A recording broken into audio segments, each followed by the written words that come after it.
Praise the Lord. കർത്താവിൻ്റെ പരിശുദ്ധമേറിയ നാമം വാഴ്ത്തപ്പെടുമാറാകട്ടെ. അനുഗ്രഹീത പ്രഭാതത്തിനായി നമുക്ക് ദൈവത്തിന് നന്ദി കരേറ്റാം.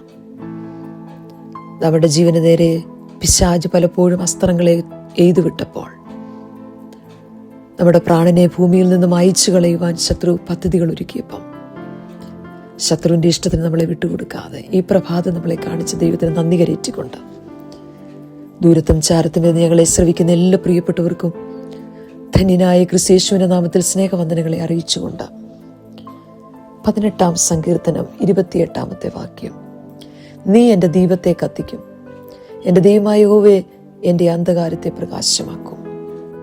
സകല ശത്രുക്കളുടെ കയ്യിൽ നിന്നും ശൗലിന്റെ കയ്യിൽ നിന്നും വിടുതൽ പ്രാപിച്ച ദാവീദ് തനിക്ക് കൊടുത്ത വിടുതലിനെ ഓർത്തുകൊണ്ട് പറയുന്ന വാക്കാണ് ഈ പ്രഭാതത്തിൽ നമ്മുടെ ചിന്താവിഷയം.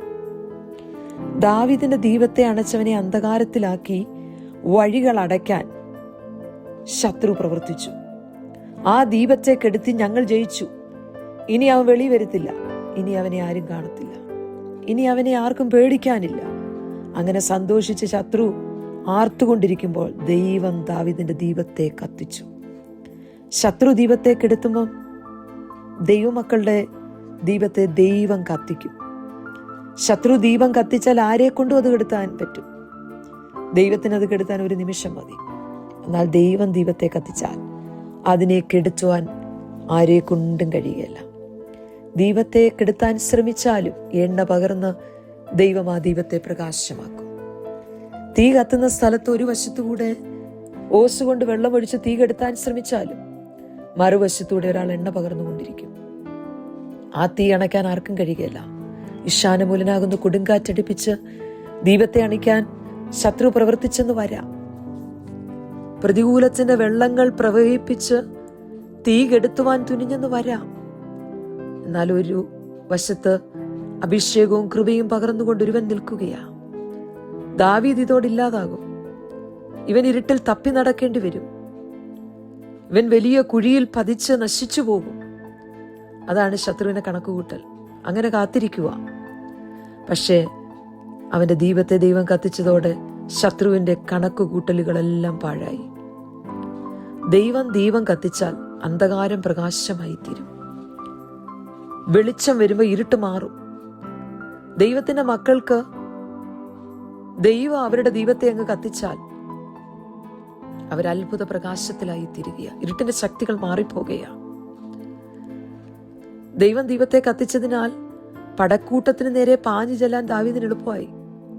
അന്ധകാരത്തിൽ കിടക്കുന്ന ഒരുവന് ശത്രുവിന്റെ നേരെ യുദ്ധം ചെയ്യാൻ പറ്റില്ല. പ്രകാശം വരുമ്പോൾ ശത്രു ഒളിച്ചിരിക്കുന്നത് എവിടെയാണെന്നുള്ളത് കാണാൻ പറ്റും. ആ ഒളിവിടങ്ങളിലേക്കുള്ള പാതകൾ കാണാൻ കഴിയും. ശത്രുവിന് ഓടി രക്ഷപ്പെടുവാൻ കഴിയാത്തവണ്ണം ആ സ്ഥലങ്ങളെല്ലാം പ്രകാശമായി തീരും. ദീപം കത്തിക്കിട്ടിയാൽ പടക്കൂട്ടത്തിന് നേരെ പാഞ്ഞു ചെല്ലാൻ മാത്രമല്ല, മതിൽ ചാടിക്കടക്കാനും പറ്റും. ദൈവമക്കൾ എന്താ ശ്രേഷ്ഠരായിരിക്കുന്നതിന് ഒത്തിരി കാരണങ്ങളുണ്ട്.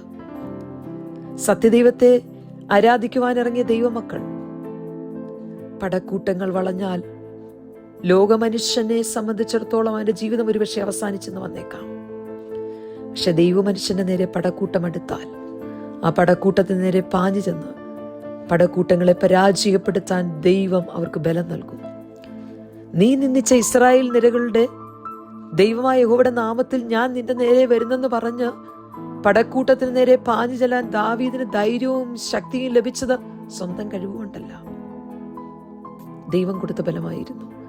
ശത്രു എത്ര ബലവാനായാലും, അവനോടുകൂടെയുള്ള പടക്കൂട്ടം എത്ര അധികമായാലും, ദൈവത്താൽ ദൈവജനത്തിന് പടക്കൂട്ടത്തിന് നേരെ പാഞ്ഞു ചെല്ലാൻ, ശത്രു സൈന്യത്തിന്റെ പട്ടണമതിൽ എത്ര ഉയർത്തു നിൽക്കുന്ന മതിലായിരുന്നാലും ആ മതിൽ ചാടിക്കടന്ന് ശത്രുവിനെ പരാജയപ്പെടുത്തി ആ പട്ടണം കൊള്ള ചെയ്യാൻ ദൈവവൈതലിന് കഴിയും. കാൽവറിയിൽ യേശുവിന്റെ നേരെ അനേക കാളകൾ വളഞ്ഞു.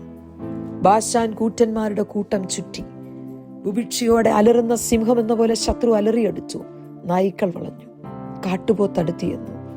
പക്ഷേ പിതാവ് കൊടുത്ത ബലം കൊണ്ടും ശക്തി കൊണ്ടും പടക്കൂട്ടത്തിന് നേരെ പാഞ്ഞു ചെന്ന് അതിനെ ആയുധവർഗം വെപ്പിച്ച് പരാജയപ്പെടുത്തി അവരുടെ മേൽ ജയോത്സവം കൊണ്ടാടുവാൻ യേശുവിന് കഴിഞ്ഞു. ദൈവജനത്തെ അന്ധകാരത്തിലാക്കി 4 വശത്തുകൂടെയും വളഞ്ഞു കോട്ടയ്ക്കുള്ളിൽ അകപ്പെടുത്തി നശിപ്പിക്കാൻ ശ്രമിക്കുന്ന ശത്രുവിന്റെ ആമേൻ. പദ്ധതികൾ നമ്മുടെ ജീവിതത്തിൽ ഉണ്ടായെന്ന് വന്നേക്കാം. ദൈവം ഇതിൽ നീ അധൈര്യപ്പെടല്ലേ. അതിൻ്റെ ഒരു ആവശ്യമില്ല. തക്ക സമയത്ത് നിനക്ക് വേണ്ടി ദീപത്തെ കത്തിച്ച് പടക്കൂട്ടത്തിന് നേരെ പാഞ്ഞു ചെല്ലുവാൻ, മതിൽ ചാടിക്കടക്കാൻ ദൈവം നിനക്ക് ബലം തരും. ഈ പ്രഭാതത്തിൽ പ്രാർത്ഥിച്ചാട്ട്, കർത്താവേ, എൻ്റെ ദീപത്തെ കത്തിക്കണമേ. എൻ്റെ ദൈവമായ യഹോവേ, നിന്റെ ബലത്താൽ എൻ്റെ അന്ധകാരത്തെ പ്രകാശമാക്കി തീർക്കുന്ന ദൈവമേ, ശത്രുവിനോട് എതിർക്കുവാനുള്ള ദൈവകൃപ എനിക്ക് തരണമേ. നമുക്ക് ചേർന്ന് പ്രാർത്ഥിക്കാം. Praise the Lord.